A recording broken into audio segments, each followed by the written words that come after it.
7, de 6 y 7. Y dice así: porque tú eres un pueblo santo para Jehová tu Dios. Jehová tu Dios te ha escogido para hacerle un pueblo especial, más que todos los pueblos que están sobre la tierra.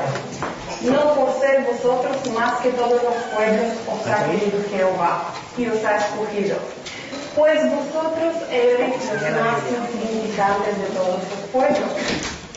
¿Qué versículo más precioso? Dice así: porque tú eres un pueblo santo para Jehová tu Dios.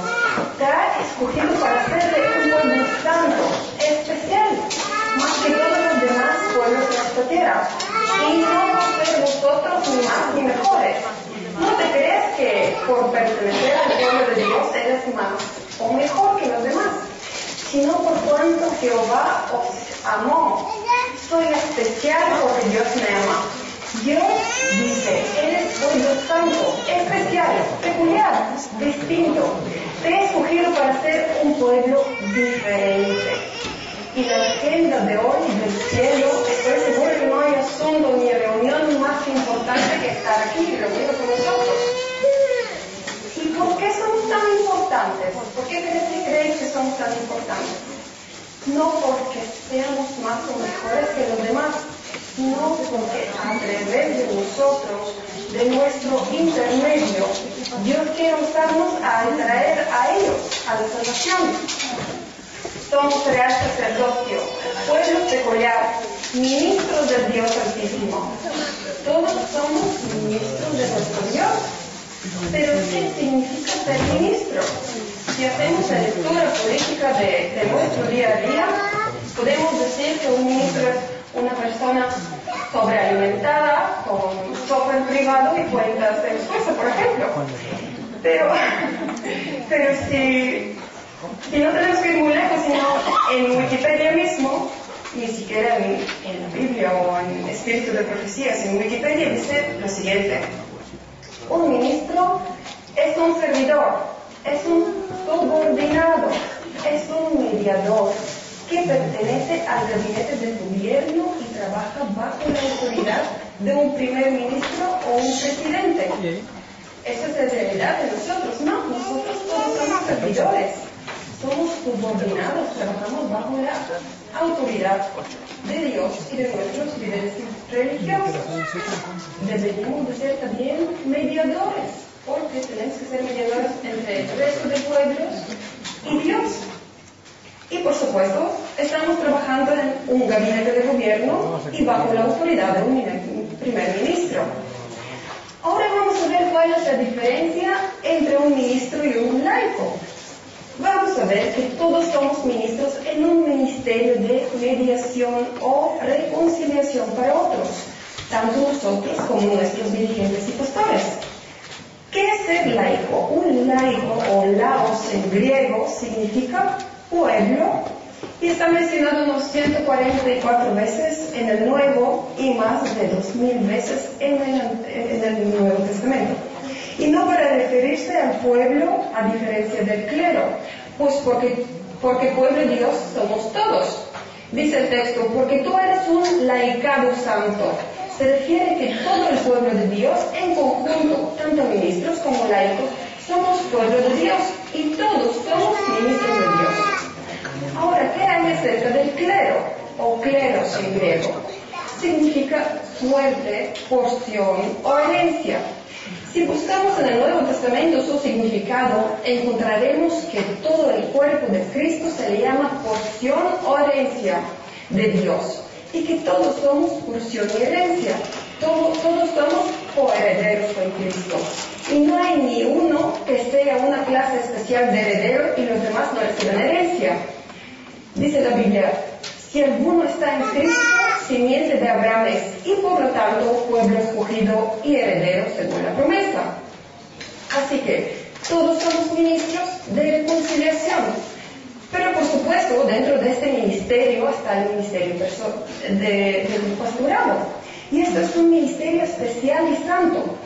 Dios ha establecido un orden. Ha establecido en su iglesia apóstoles, evangelistas, profetas y pastores maestros. Y todos somos pueblo de Dios.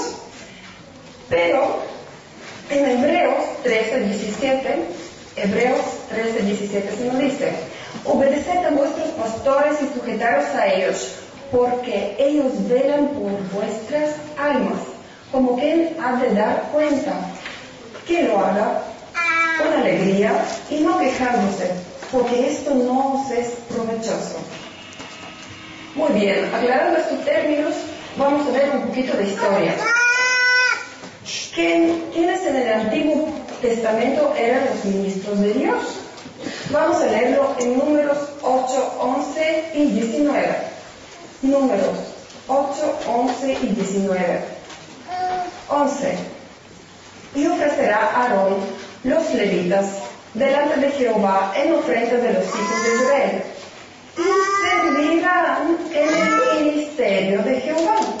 Y 19. Y yo he dado el don de los levitas a Aarón y a sus hijos, de entre los hijos de Israel, para que ejerzan el ministerio de los hijos de Israel en el tabernáculo de la reunión, y reconcilien a los hijos de Israel, para que no haya plaga en los hijos de Israel al acercarse los hijos de Israel al santuario. Pero ¿sabéis que esto no fue el plan original de Dios, sino era el plan de emergencia? Vamos a situarnos. Éxodo 19. El pueblo de Israel estaba al pie del monte Sinaí, y Dios estaba a punto de entrar en pacto con ellos. Y les dice así, en Éxodo 19, 4 a 6. Éxodo 19, 4 a 6. Vosotros visteis lo que hice a los egipcios, y cómo os tomé sobre alas de águila y os he traído a mí. Ahora pues, y aquí viene la condición de la promesa, ahora pues, si hubierais huido a mí y guardaréis mi pacto, vosotros seréis mi especial tesoro sobre todos los pueblos, porque mía es toda la tierra. Y vosotros me seréis un reino de sacerdotes y gente santa. Estas son las palabras que dirás a los hijos de Israel. Así que, como podemos ver, todo el pueblo, sin excepción, van a ser sacerdotes. Si se mantienen según el pacto, cada individuo un sacerdote, una nación de sacerdotes. Pero nosotros sabemos lo que pasó. El pueblo no se mantuvo en el pacto. Ellos prometieron: nosotros haremos todo lo que Jehová nos mande. Lo podemos leer en Éxodo 19, 8. Y todo el pueblo respondió a una y dijeron: todo lo que Jehová ha dicho haremos. Y Moisés refirió a Jehová las palabras del pueblo. Pero aún no habían pasado ni 40 días cuando adoraron el becerro de oro. Y cuando Moisés bajó y vio el panorama, preguntó si hubo alguien que no había desobedecido. Lo podemos leer en Éxodo 32, 26. Y dice así: se puso Moisés a la puerta del campamento y dijo: ¿quién está por Jehová? Júntese conmigo. Y se juntaron con él todos los hijos de Leví. Moisés hizo que pasen delante todos los que no habían adorado al becerro de oro, y descubrió que fueron los hijos de Leví. Ahora vemos que Dios no cambió el plan. Dios cumplió lo que había prometido, pero con la tribu que había guardado el pacto y se mantuvo leal a Dios, para que ellos sean los ministros de reconciliación. El ministerio de Leví es reconciliar el pueblo con Dios. Pero en el Nuevo Testamento, cuando Cristo funda su iglesia, el nuevo pacto, el plan original volvió. El nuevo pacto era de mejores promesas, no ratificadas con sangre de animales, sino con la sangre preciosa de Cristo. Él coloca su ley en nuestros corazones a través del Espíritu Santo. Dice el texto: colocaré mis leyes en sus mentes y en sus corazones escribiré. El nuevo pacto es la obra del Espíritu Santo en nuestros corazones, es Jesús en nosotros. Y en este nuevo pacto establece un nuevo sacerdocio. solo que esta vez reserva el puesto de sumo sacerdote. Él representa la raza humana delante del Padre. Él intercede por nosotros en aquel verdadero tabernáculo, sacerdote santo, apartado de los pecados, hecho sublime. Él nos necesita como los sacerdotes humanos ofrecer sacrificios por sus pecados, pues su vida es impecable y perfecta. Y está intercediendo por nosotros, pues es Jesucristo nuestro sumo sacerdote. Pero todo sumo sacerdote tiene consigo sacerdotes que trabajan con él. Y lo podemos ver en 1 de Pedro 2:9. 1 de Pedro 2:9. Mas vosotros sois linaje escogido, real sacerdocio, nación santa, pueblo adquirido por Dios, para que anunciéis las virtudes de aquel que os llamó de las tinieblas a la luz admirable. Así que somos nosotros. La verdad sobre el sacerdocio de todos los creyentes fue predicada por la iglesia primitiva, fue creída y fue vivida. Cada cristiano que aceptaba el ministerio de Cristo en el santuario celestial se convertía en un sacerdote aquí. 8:20. 2 de Corintios 5, de 18 a 20. Y todo esto proviene de Dios, que nos reconcilió consigo mismo por Cristo y nos dio el ministerio de la reconciliación, que Dios estaba en Cristo reconciliando consigo el mundo, no tomándoles en cuenta a los hombres sus pecados, y nos encargó a nosotros la palabra de reconciliación. Así que somos embajadores en el nombre de Cristo, como si Dios rogase por medio de nosotros. Os rogamos en el nombre de Cristo, reconciliados con Dios. Todos los que están en Cristo son nuevas criaturas. Dios se reconcilia con nosotros y nos encarga a nosotros el ministerio de la reconciliación. Así que, ¿cuántos somos ministros? Todos somos ministros. No podemos estar salvos por Cristo sin transformarnos en un eslabón de salvación o de reconciliación para otros. Desde que acepto a Cristo, tú estás ordenado como ministro de reconciliación para otros. Oh sí, esto es un gran privilegio, ser especial tesoro, pero también es una gran responsabilidad. A ver, ¿sabéis que todos los que estamos aquí presentes y fuimos bautizados somos ordenados ministros? Todos los que fuimos bautizados en el nombre del Padre, el Hijo y el Espíritu Santo fuimos ordenados y con imposición de manos. La ordenación es apartar a una persona para un oficio especial. Dice la Biblia, apartaron de Pablo y Bernabé y los colocaron las manos y los ordenaron. Se ordenan diáconos, ancianos, pastores, misioneros y apóstoles. Pero todos los que recibimos el bautismo estamos ordenados en el ministerio de la reconciliación. El pastor levanta su mano sobre nuestra cabeza para recibir el don del Espíritu Santo y ser apartados para esta misión. Pero vamos a dar el significado del bautismo. ¿Cuál es el significado de nuestro bautismo?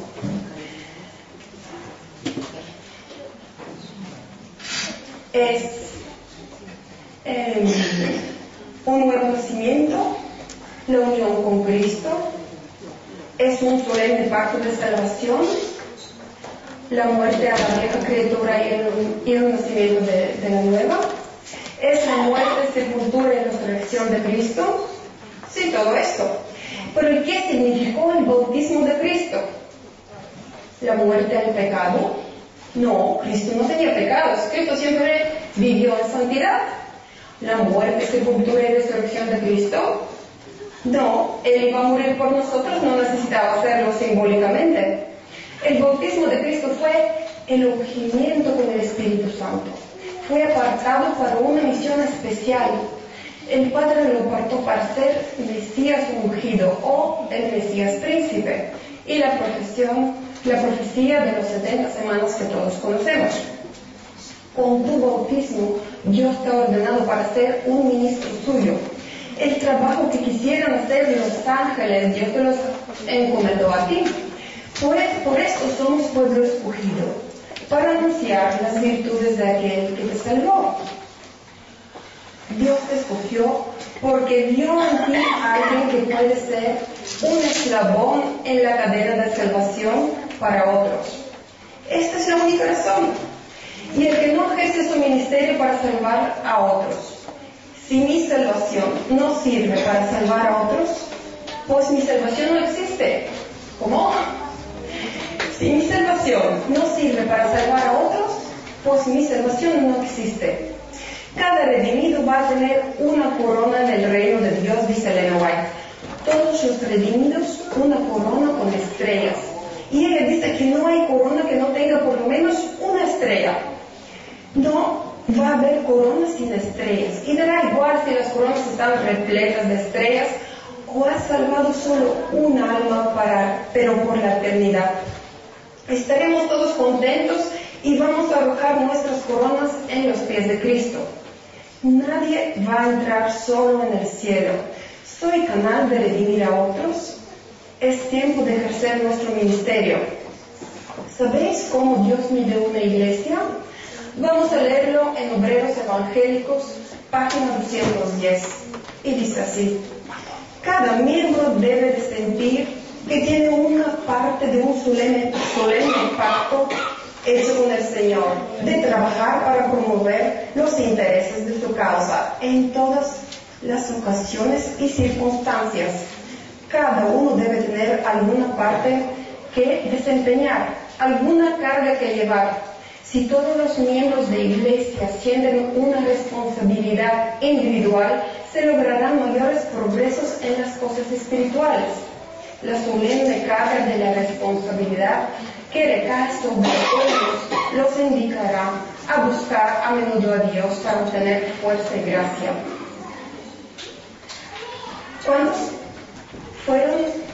¿Cuáles fueron vuestros votos bautismales? ¿Os recordáis? En el día de vuestro bautismo hiciste un pacto y dijiste, hiciste el certificado de bautismo que se nos entregó a todos nosotros. Voy a leer el punto 7 y 9. Espero la pronta venida de Jesús y la bendita esperanza cuando esto mortal se vista de inmortalidad.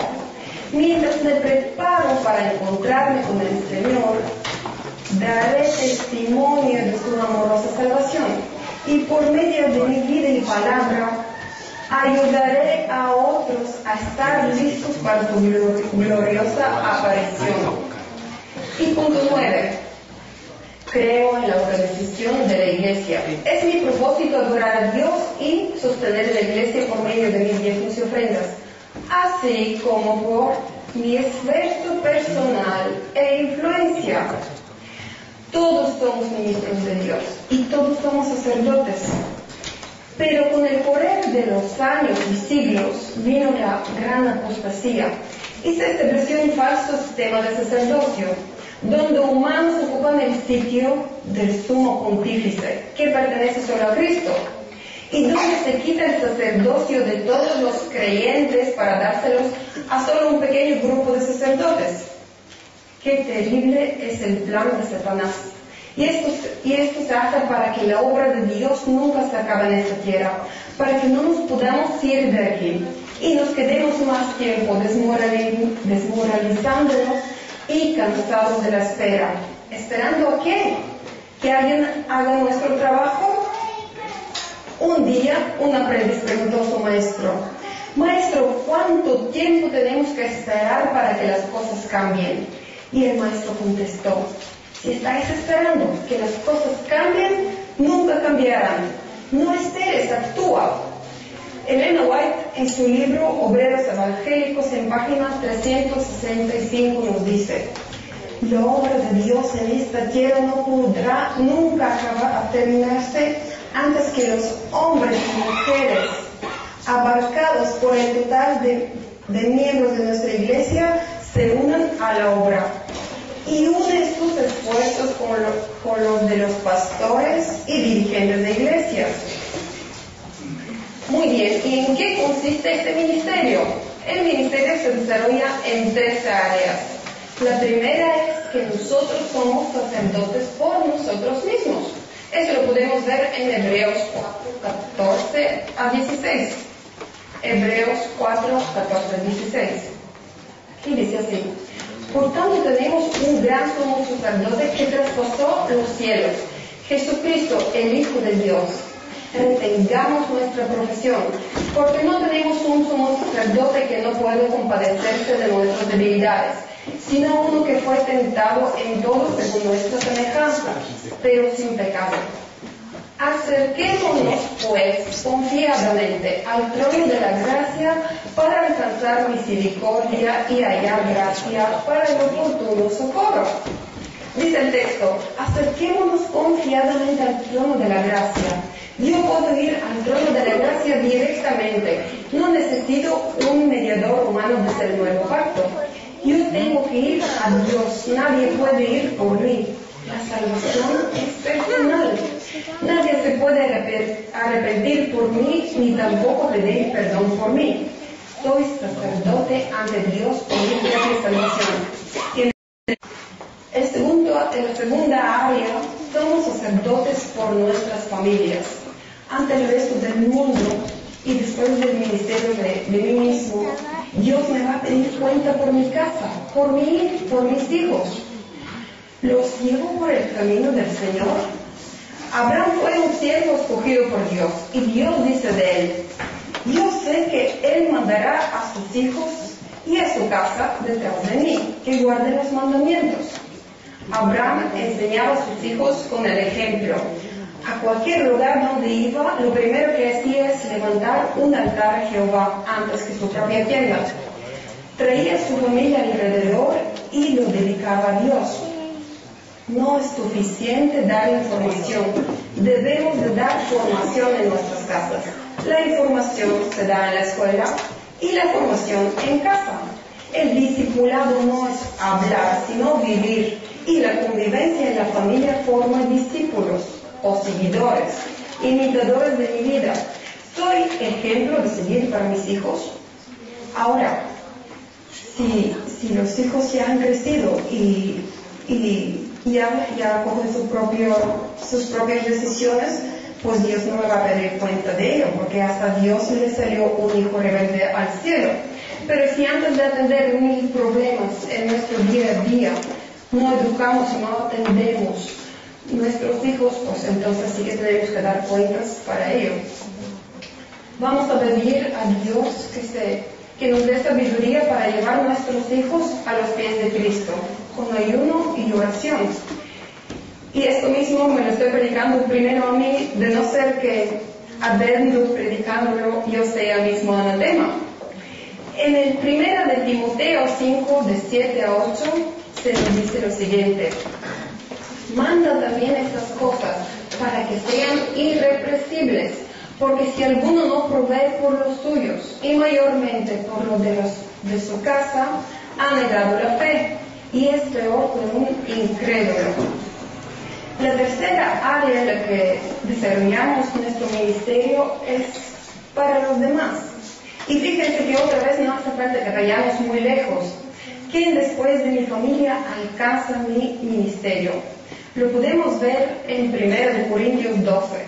Ahí se nos habla sobre los dones espirituales, que los miembros del cuerpo, cada uno, el Espíritu de Dios lo ha obsequiado a cada miembro, a su gusto. Y estos dones espirituales se dan en beneficio de los demás, de todo el cuerpo. Pero ¿qué es lo que tengo que hacer? ¿Qué es lo que tienen que hacer los miembros del cuerpo? Lo leemos en 1 Corintios 12, 25 y 26.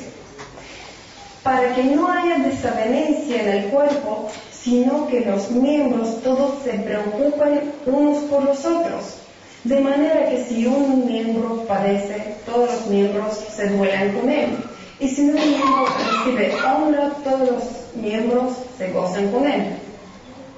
Que todos los miembros se preocupen unos por los otros. ¿Soy yo el guardián de mi hermano? Mi sacerdocio incluye preocuparme por mi hermano. Si mi hermano está débil físico espiritualmente, si ya no viene a la iglesia, ¿quién es el que tiene que ir? El texto nos dice, para que los miembros preocupen unos por los otros. ¿Tiene que ir el pastor? ¿El anciano? No, tengo que ir yo, tiene que dolerme a mí. En la primera de Pedro 2, 4 a 6, el cuerpo está cambiado por un edificio, pero la idea es la misma. Primera de Pedro 2, 4 a 6. Y dice así, acercándonos a él, piedra viva, desechada ciertamente por los hombres, mas para Dios escogida y preciosa. Vosotros también como piedras vivas sed edificados como casa espiritual y sacerdocio santo, para ofrecer sacrificios espirituales aceptables a Dios por medio de Jesucristo, por lo cual también contiene la Escritura. He aquí pongo en Sion la principal piedra del ángulo, escogida y preciosa, y el que crea en él no será avergonzado. Como vemos en el texto, el cuerpo y los miembros están cambiados por un edificio o un templo de piedras con piedra angular, Cristo. Y todos nosotros estamos siendo edificados como piedras vivas en este templo espiritual. Pero esto es realidad en nosotros. Muchas veces, más que una construcción, parecemos una pila amontonada de ladrillos. Y hay una gran diferencia entre una pila de ladrillos y una construcción. Hay un problema con los ladrillos sueltos. Son muy fáciles de robar o de partirse, de romperse. Vienen dificultades o personas y los ladrillos desaparecen. Ahora trata de robar un ladrillo que está cementado dentro de una pared del edificio y tiene otros ladrillos arriba, abajo y a los lados. Salvo que estos abajo toda la pared, va a ser muy difícil. Ahora, si estamos edificados, cada uno tiene su sitio y tiene un ladrillo arriba, otro abajo y a los costados. Así que tenemos que soportar el peso de otros ladrillos y una carga y un trabajo que hacer. Y este ladrillo otro y este otro. Y así entenderemos la interrelación entre miembro y miembro y dirigente y miembro. Si a mí me preguntéis quién es mi responsable inmediato, yo os diré que como subdirectora de ministerio personal, por debajo de mí, pues es el director, que es Winston. Y por debajo de él es el anciano que está supervisando nuestro ministerio, que es John David Mohamed. Y en la última instancia es el pastor. Y me diréis, pero hermana, se ha equivocado, quería decir por encima de ti. No me he equivocado. Los ladrillos que más peso soportan, que están en los cimientos del edificio, los que más peso soportan y más responsabilidad tienen son los dirigentes. Pero si ponemos todo el peso sobre una o unos pocos ladrillos, por mucha resistencia que tengan, tienen un límite. Hermanos, el pastor no lo puede hacer todo, y tampoco es el plan de Dios que lo haga. Cuando Jesús estuvo aquí en la tierra, ¿quién era el buen pastor? Cristo. ¿Puede haber un pastor más grande y más eficaz que Cristo? Pero entonces, ¿por qué dijo Señor Jesús que cuando miraba a las multitudes le dolió el corazón porque eran como ovejas sin pastor? Cristo como Dios es el pastor de todos nosotros, pero humanamente Él pudo, o mejor dicho, su plan era pastorear ¿cuántos? 12 ovejas. Cristo instruyó 12 y aplicó el método de la multiplicación. Muchas veces crecemos en miembros trayendo ladrillos sueltos, pero el sistema de Cristo fue hacer discípulos. ¿Y cómo lo hacemos? Imitando a Cristo. Un discípulo es un imitador o una copia. Y fíjense que dice Pablo en 1 Corintios 11:1. Sed imitadores de mí, así como yo de Cristo. O en Filipenses 4:9. Lo que aprendisteis y recibisteis y oísteis y vivisteis en mí, esto haced. Y Dios de paz estará con vosotros. Y también en Filipenses 3:17, hermanos, sed imitadores de mí y mirad a los que así se conducen según el ejemplo que tenéis de nosotros. Ojalá todos podamos decir esto, sed imitador de mí. Pero lo que decimos de normal es, no me mires a mí, porque yo soy una persona y hago errores, mira a Cristo. Y sí, esto es cierto, por desgracia, yo hago errores, pero también en mi mensaje transparenta la impotencia y más bien da de entender, yo lo intenté y no pude, ahora inténtalo tú. Dios quiere que cada miembro se convierta en un ejemplo para los demás, en una copia de Cristo. Una copia es una reproducción del Maestro. ¿Y cómo nos convertimos en copias? Pues un ejemplo, un anciano o maestro que da estudios bíblicos nunca debería de ir solo, como nos mandaba Cristo, de 2 en 2. Esto tiene su porqué. Primero, para no desobedecer a Cristo, por supuesto. Pero también el maestro que está dando estudios bíblicos de un alma nueva, en su vez está enseñando a su acompañante cómo se da estudio bíblico, en la práctica y no en la teoría. Y mientras uno está aprendiendo las verdades, el otro está aprendiendo la manera de exponer las verdades. Se está preparando para ser un maestro. Hace poco teníamos aquí un programa de la tarde donde nos enseñaron cómo se encadena la Biblia en temas. Y cuando el ciclo se cierra y se acaban los estudios, el acompañante ya tiene encadenada toda su Biblia con temas. Y así puede en su vez dar los estudios bíblicos. Vamos a dar otro ejemplo, cómo nos multiplicamos. Resulta que había una señora mayor, una hermana, que tenía una tremenda familia. La hermana tenía 6 hijos y cada uno de ellos le había dado 6 nietos. Así que la señora tenía 36 nietos. Y cuando le preguntaron, ¿y cuántos bisnietos tienes? Y ella respondió, no lo sé, yo ya perdí la cuenta. Pero si seguimos la cuenta, serían 216 bisnietos y 1296 tataranietos. Entonces le preguntaron a la hermana, ¿y cómo hiciste para atender todos estos bien atendidos? Esto es el sistema de multiplicación, el sistema de Cristo. Lo que hacemos de normal en los sábados es venir por la mañana aquí, y esto es estupendo, es lo que debemos de hacer. Un diácono muy amable nos recibe en la puerta, nos invita a entrar en el salón comedor, nos alimentamos bien y después de alimentarnos nos despedimos, mucho gusto, un placer veros, nos veremos el próximo sábado. Habrá también alimento muy bueno. Pero ¿cómo funcionan las cosas en la familia? ¿Cómo se alimentan los niños? Al bebé se le toma en brazos y se le da el pecho con mucho cuidado y cariño. Y luego se le da el biberón.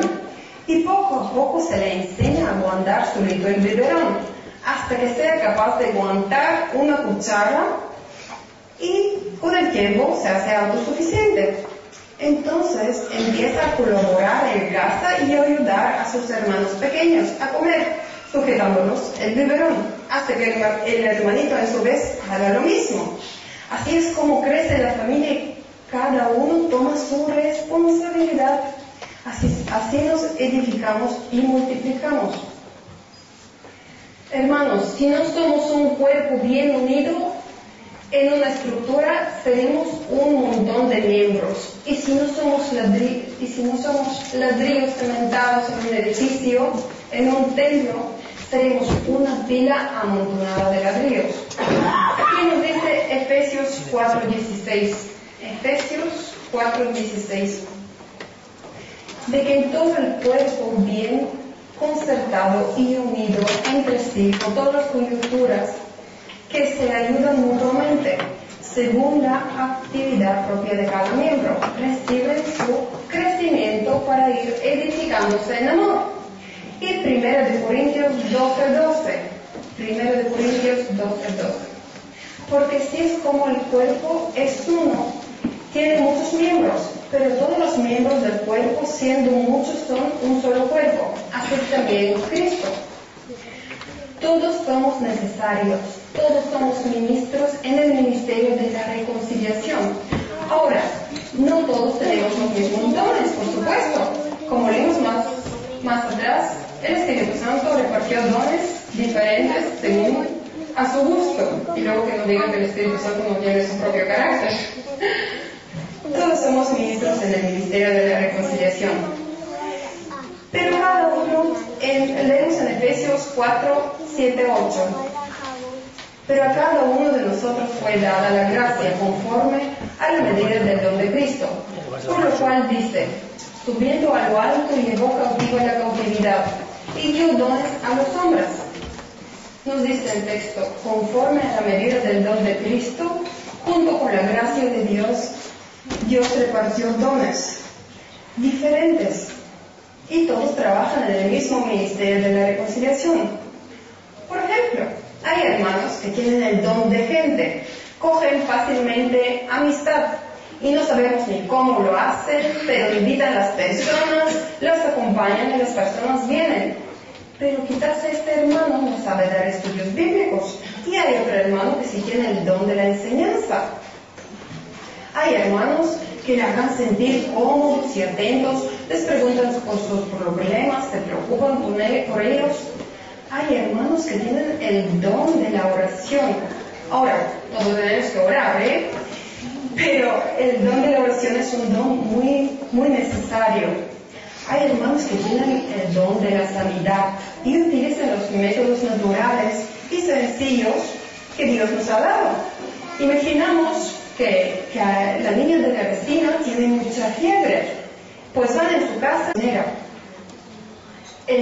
Elena White nos dice, el verdadero carácter de la iglesia se mide no por la elevada profesión que haga, ni por los nombres escritos en el registro de la iglesia. Dios mide su iglesia por el número de obreros perseverantes que están trabajando en su obra por la salvación de otros. El que cumple el mandamiento y quiere ser discípulos. Pues sí, pero yo ya estoy trabajando en la iglesia, yo tengo un cargo. Soy director de departamento, soy el secretario. El puesto es un extra. Todos debemos de colaborar en el ministerio de la reconciliación y trabajar por la salvación de los demás. Bueno, ¿cómo se traduce en nuestra iglesia este ministerio? El ministerio de la reconciliación. Pues es el ministerio personal.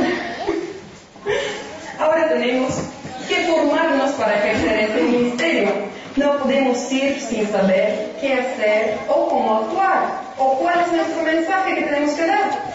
Por esto, desde el ministerio personal queremos formar diferentes grupos de capacitación, formación y acción en diferentes áreas según los dones que poseéis todos vosotros. Vamos a estructurar el ministerio en diferentes grupos y vamos a capacitar los obreros para la obra. Ahora voy a pedir a los diáconos que os entreguen unos papelitos donde cada uno de vosotros os puede apuntar en alguna de las áreas que os interesa, que vosotros creéis que tenéis este don y os gustaría pues trabajar primero a desarrollarlo y luego a usarlo. Y también voy a dar la palabra a nuestro director para que os explique mejor las áreas de estos papelitos. Bueno, como los hermanos diáconos van a repartir los papelitos, nadie se apunte todavía hasta que no demos una explicación clara del plan de trabajo misionero que ha diseñado el Departamento de Ministerio Personal. Como vemos, este es un plan de trabajo que se ha diseñado para que toda la iglesia, sin excepción, esté involucrado dentro de la obra misionera. Como decía nuestra hermana Iva, ¿cuántos son ministros aquí? Todos, ¿verdad? Entonces, todos estamos comprometidos con la obra del Señor. Así que, en este lado, tenemos todo lo que son una lista de ministerios. Hay más, pero bueno, hemos puesto los más importantes.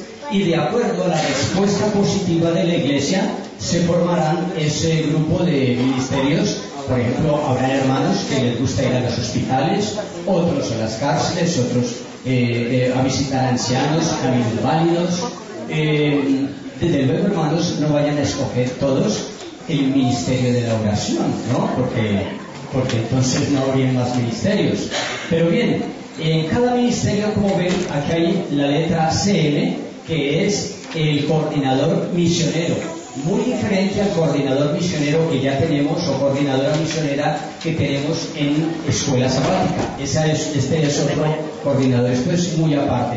Entonces, esta serie de coordinadores misioneros van a estar siempre bajo la vigilancia o el monitoreo de lo que es la secretaria, que es nuestra hermana Marta aquí, y también el equipo de ministerio personal, pues que ya en breve tiempo tendremos una reunión con ellos. ¿Qué hará entonces el equipo y la secretaria? Primero que todo, el coordinador misionero lo que hará es organizar, aquí abajo como no se ve muy bien, dice el coordinador misionero vela por la organización de cada ministerio, es decir, en cada ministerio, por ejemplo, habrán una respuesta positiva, habrán 5, 6, 7, 8 personas, etcétera. Pues de esas 8 personas saldrá un líder que se encargará de hacer la función de coordinador misionero, y ese coordinador misionero va a velar por la organización de ese grupo, y a su vez el equipo va a velar por la necesidad de cada ministerio, o sea, trabajarán conjuntamente el coordinador misionero con el equipo del ministerio personal. Uno vela por la organización y el otro vela por las necesidades de ese ministerio. Ahora, todo esto entonces llega a lo que, es decir, todos estarán coordinados o monitoreados por el director y la directora. Y como saben todos ustedes, nuestra hermana Ilva y yo no podemos hacer todo lo de los ministerios, o sea, no podemos cargar con toda la iglesia en la espalda. Necesitamos la ayuda de todos, porque la misión nos corresponde a todos. Y quiero de pronto mencionar algo en particular. Por ejemplo, si a nosotros o a algunas personas les gusta ir a visitar hospitales, muy bien, pues se formará ese grupo para ir a los hospitales, pero previamente vamos a tener instrucción de cómo ir a visitar, digamos, enfermos a los hospitales. No sea que de pronto, sin el previo conocimiento, podamos cometer algunas imprudencias visitando enfermos. Por ejemplo, que hay personas que van y al enfermo se ponen a hablarle de la enfermedad y de pronto le dicen, no, pues yo recuerdo que fulano de tal se murió de eso, y claro, cometemos errores, imprudencias. Entonces, ¿qué haremos entonces con los hospitales? Pues traeremos una persona de la Cruz Roja para que un día en la tarde nos dé una instrucción de cómo visitar enfermos, sí, cómo visitar enfermos, y así entonces nos evitamos imprudencias y cometer errores. Así que entonces este sería más o menos la programación, y como les dije, no se vayan a inscribir todos en el ministerio de la oración. El ministerio de la oración, los que quieran allí ya les diremos de qué se trata. No es a orar como siempre oramos, se trata de un ministerio ya más particular para la iglesia. Así que entonces ahora yo creo que los que quieran pueden llenar o rellenar los papelitos en el ministerio que más se adecue al gusto de ustedes.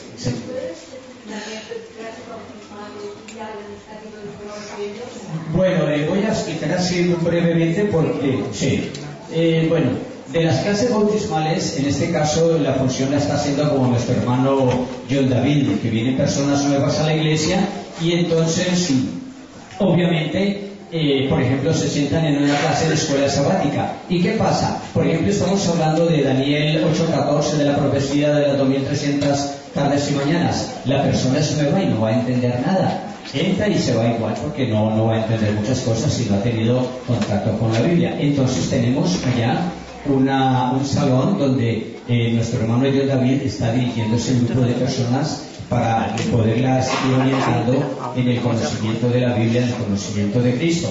En las filiales, por ejemplo, hay personas que de pronto les gustaría ir a un lugar o a una casa donde, por ejemplo, no hay personas que no pueden ya venir a la iglesia, entonces vamos y le damos la escuela sabática ya. ¿Sí? No va a ser todos los sábados, sino que una persona va un sábado, otra persona irá el siguiente sábado, y así va a haber por turnos de acuerdo a la cantidad de personas que respondan. En cuanto al rescate, pues son personas que de pronto les gusta ir a rescatar hermanos que no han vuelto a la iglesia, ya sea llamándolos por teléfono, poniéndoles o colocándoles un email o cualquier otra cosa. De alguna manera, para eso también los entrenaremos aquí cómo hacer ese tipo de labor. Cada ministerio. Y lo último es que cuando haya esa instrucción para cada ministerio, lo haremos en las horas de la tarde, antes del programa de la tarde, de 5 a 6. ¿Sí? Ya dadas las circunstancias, que sea, por ejemplo, la Cruz Roja que venga a instruirnos sobre la visitación a hospitales, pues de pronto lo valoraremos, a ver si lo haremos dentro del programa de la tarde. ¿Vale? Así que, entonces, ¿cuántos quieren trabajar para el Señor por amor? ¿Todos? Ay, parece ser que todos. Sí, yo estoy seguro que todos tenemos un don, un talento, y podemos trabajar para el Señor, ¿no, Iván?